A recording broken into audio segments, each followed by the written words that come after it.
Bonjour et bienvenue en phénomène d'échange 1, GCH 200. Aujourd'hui, la conductivité thermique, la loi de Fourier, les mécanismes de transport d'énergie thermique, finalement le chapitre 9.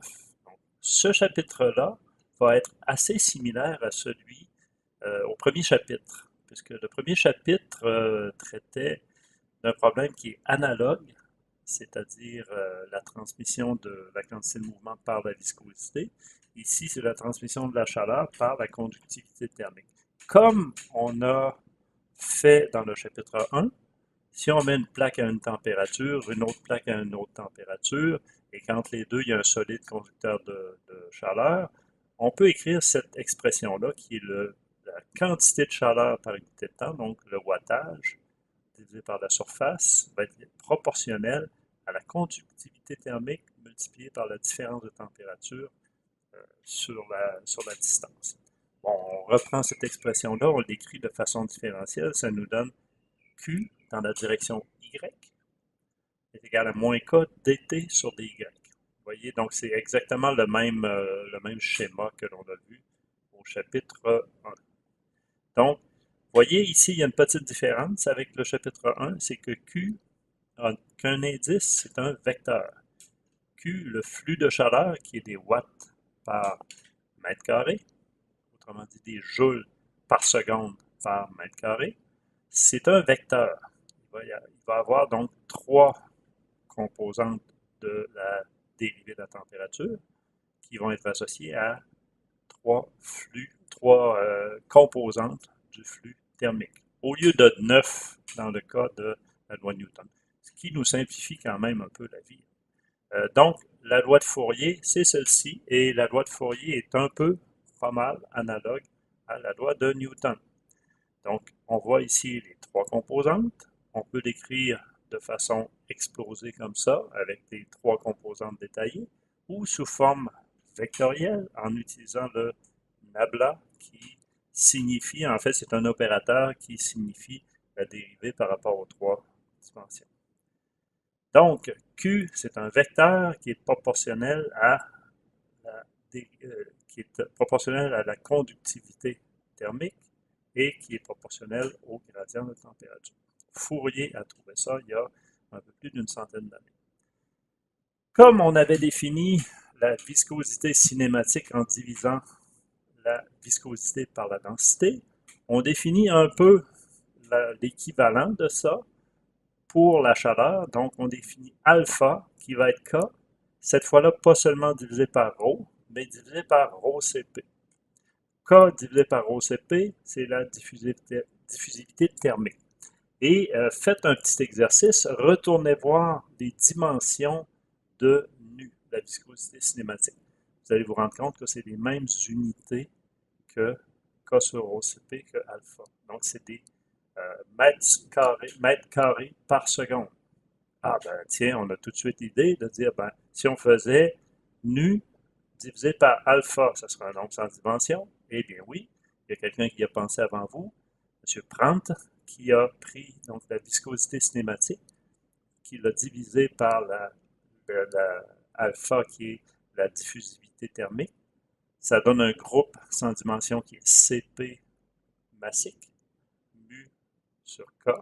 Et ce nombre sans dimension-là, le nombre de Prandtl, est un nombre qui est rencontré très, très, très souvent en transfert de chaleur. Ça va être utilisé partout. Ça peut être utilisé pour caractériser des matériaux, caractériser par exemple des huiles. C'est un nombre extrêmement utile. Vous voyez, donc, même mon pointeur en a été impressionné, il est devenu gros aussi. Donc, les conductivités thermiques, c'est quel ordre de grandeur et ça à quelle unité? Bon, le flux, c'est des watts par mètre carré. La température, oublions les autres unités, là. La conductivité, c'est des watts par mètre et par Kelvin. Le CP, bon, le CP massique joule par kilogramme Kelvin, oublions les calories. Et alpha, c'est des mètres carrés par seconde. Donc ça, c'est les unités. Et les grandeurs, les ordres de grandeur. Vous voyez, les ordres de grandeur, pour les gaz usuels, la conductivité thermique, par exemple pour l'oxygène, hein, l'oxygène c'est assez commun, la conductivité thermique c'est de l'ordre, et là on la met en unité métrique, À 300 degrés Kelvin, à peu près la température de la pièce, 0,02. Vous voyez, c'est donc une conductivité thermique de 0,026 watts par mètre Kelvin. Donc ça, c'est à peu près l'ordre de grandeur. Les nombres de Prandtl, regardez, les nombres de Prandtl pour plusieurs gaz, ça tourne autour de entre 0,6 et 0,7, 0,8. C'est assez uniforme. Donc, c'est quelque chose qui est bien.